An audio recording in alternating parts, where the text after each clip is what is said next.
Welcome aboard Delta Airlines. Please enjoy your flight, and thanks for choosing Delta. Jody Avirgan here. Thanks for listening to 30 for 30 podcast from the producers of the award-winning 30 for 30 films. These are sports stories you need to hear to believe. And you've got to tell your friends and family about this amazing collection of sports documentaries. And hey, you can do that right now. When you fly Delta Airlines, enjoy free mobile messaging by using iMessage, WhatsApp, and Facebook Messenger. Simply log in to the in-flight Wi-Fi and spread the word. Delta is committed to helping you stay connected when you get in the clouds.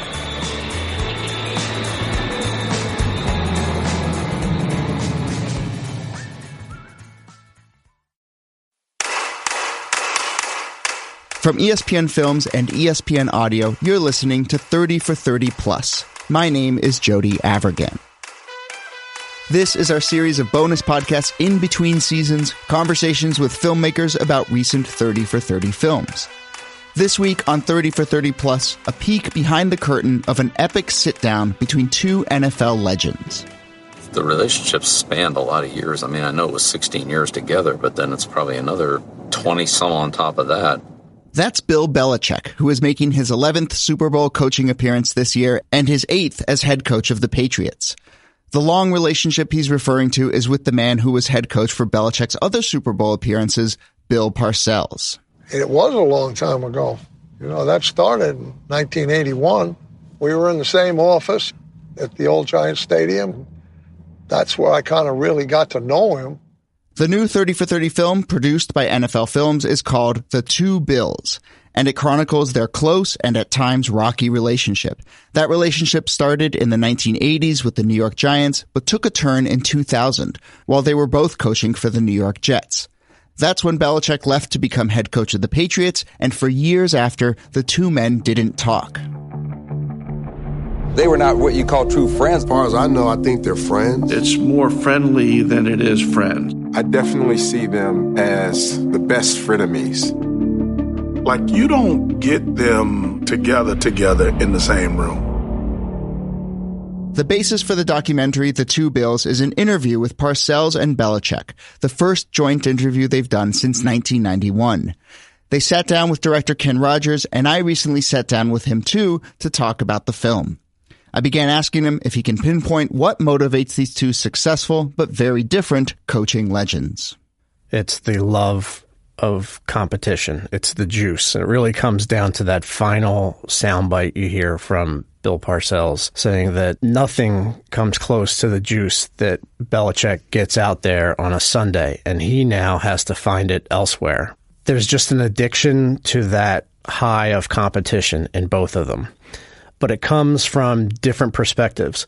Belichick really loves the chess match of looking at every scheme, every play, every detail of everything you could study.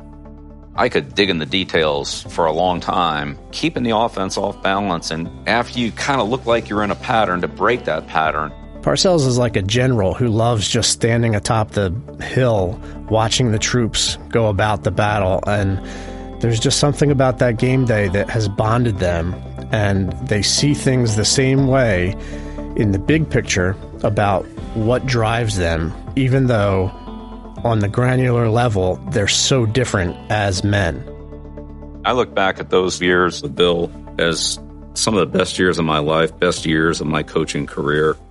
And then we've got that time of exhilaration where you hoist that championship trophy over your head, and I don't know what happens, but some mystical blood kinship is formed. There's a pretty remarkable moment in the film, which I think is from a previous NFL Films doc, but, you use it to great effect here, where Belichick is back at Giant Stadium and he walks by an office, which he spent many, many hours in, and he starts to cry. Come in here Saturday morning, ride the bike, go through 3 or 4 games of the next team we were going to play. It's a lot of hours here.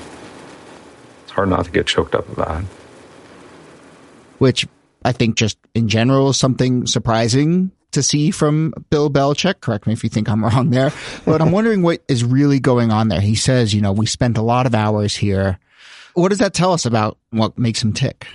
I mean, that'll be ingrained in my memory for the rest of my life. That was in 2009, and they were playing the Jets at Giant Stadium, so it was the last season in that stadium, and I said, would you give us a tour of Giant Stadium? And he just started walking and talking, and he showed us all these things in his memory that were important to him. And I said, if you could go back and talk to that guy that you were 30 years ago, and you could tell him something about how it's all going to work out, that you're going to be the head coach that you are now, what would you say to him? And I think the thought of talking to his former self is what really got to him. That's when he sort of got emotional and just said, I never thought it would turn out like this.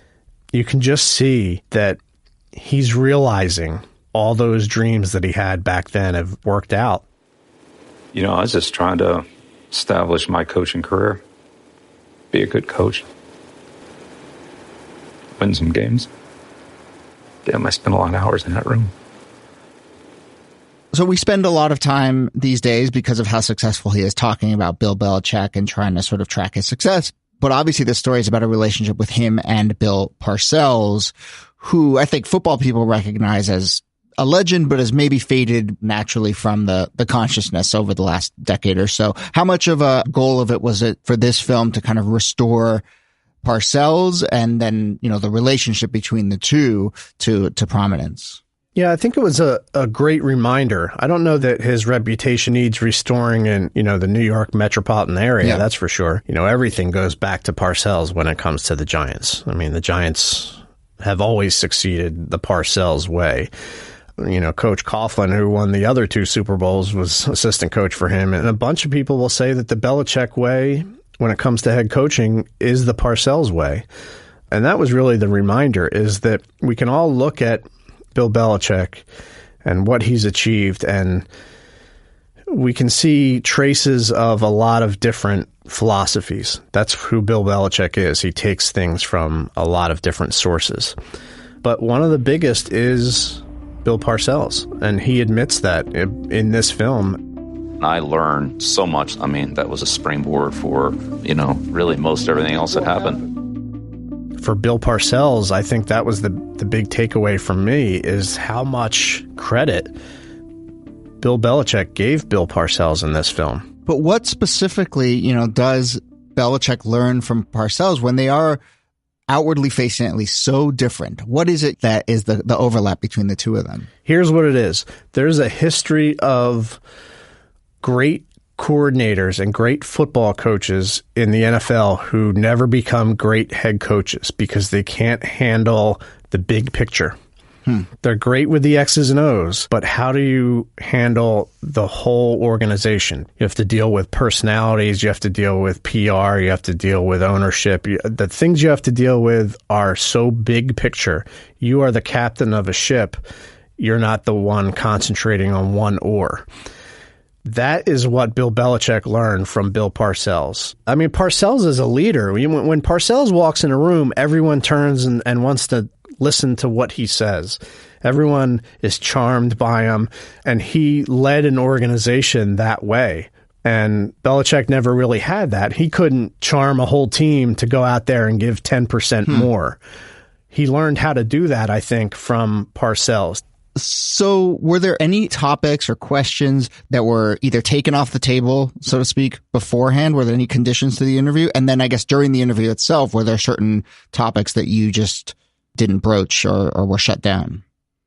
There were none that weren't broached, but as you can tell, they did fight back on some. You know, the Jets situation and the resignation of Coach Belichick and the fallout. Due to the various uncertainties surrounding my position as it relates to the team's new ownership, I've decided to resign as the head coach of the New York Jets. Which is when Belichick was supposed to jump into the head coaching position on the Jets after Parcells, but then ended up through lots of weird machinations leaving for New England instead. I was going to step down, and Bill Belichick immediately ascends to the head coach of the Jets. NFL sources say what Belichick wanted was a chance to talk to the Patriots, and that he's disappointed the Jets denied it. I would like to wish the entire New York Jet organization, the players, the coaching staff, and the new ownership the very best of luck for a prosperous future. I doubt there would be any questions at this point. In the relationship between Belichick and Parcells is certainly something that, they don't want to talk about. Imagine you and your sibling had a great relationship over 40 years, but for 3 years you didn't talk because of some stupid argument that you were both wrong and you both could have done a better job of reaching out. And someone wants to do a retrospective on your relationship, and all they want to ask about is, hey, what about when you were pissed at each other and didn't want to talk? I mean, and that's what everyone wants to do when it comes to the Belichick-Parcells relationship. And that was their fear for doing this film, for doing any sort of piece about their relationship is, they're just going to want to, do the Jets thing. That's what they call it, the Jets thing. You just want to do the Jets thing. Right. And my answer was, well, that's a dramatic story. When they split, they didn't talk for years. Parcells and Belichick didn't talk for years. I was in denial. I didn't want to see two of my favorite coaches at words or lack of words and not sharing words. So I didn't want to know that. I didn't want to know the true answers. Yeah, they were mad at each other, but they really cared about each other.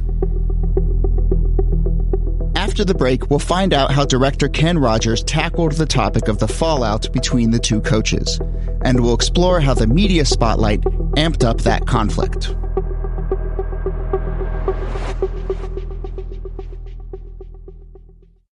This episode is brought to you by ZipRecruiter. Each 30 for 30 season, we want to find talented and original storytellers with the right skills to build a team that complements each other's talents. With ZipRecruiter, the process of finding a great team is smart and streamlined. When you post your job on ZipRecruiter, their technology proactively finds the most qualified candidates for your job and notifies them to apply. No wonder 80% of employers who post on ZipRecruiter get a quality candidate through the site in just one day. And right now, 30 for 30 podcast listeners can post jobs on ZipRecruiter for free. Just go to ZipRecruiter.com/30. That's ZipRecruiter.com/30. Fair to say, now that the water is under the bridge, you two were pretty pissed at each other? I wouldn't say that. From a personal standpoint, I didn't have any. Hold on a second. My camera just went out. We had this great moment that obviously was in the film where it just so happened that we were just starting to ask about that period where they were angry at each other, and one of our cameras went down. So we stopped because I don't want to miss anything. Mm-hmm. So Coach Belichick pipes up and says, So, Kenny, I think this really is symbolic of where this conversation's going right here. The camera drops out. Nobody really wants to hear about it. So this looks like the perfect segue to move on. And it was just such a natural moment. And the way he smiles and grins at me, and it's just his way of saying, look, we know what has to be done here. And both Bill and I feel like it's a bunch of overwrought stuff created mostly by the outside. It's a soap opera type story that's dominated the headlines. Bill Parcells and Bill Belichick going toward midfield. Everyone loves reality TV, but these are human beings trying to work through real human emotions and human conflict. And they were like, yeah, this is a disagreement. I wish everyone else would just stay out of it so it could run its course naturally more quickly. I think the big picture I came away from when this taboo subject, from really everyone that I interviewed, is that their relationship would have healed a lot quicker and a lot easier if they weren't constantly reminded of it in the public eye. It became this self-created thing by the media where now Belichick would read something about Parcells and maybe get a little more, not angry, but like, well, what's going on with him over there that this is being written? And the rumors and the creation of that split maybe didn't drive them further apart, but kept them from coming back together. And you can see in the film the hoopla around their matchup when Parcells was in Dallas in 2003 just was so over the top. The Dallas Cowboys are the turnaround story of the season in the NFL. In comes Bill Parcells. They are now first place in the NFC East. This was the pregame interaction between the two coaches. From our view,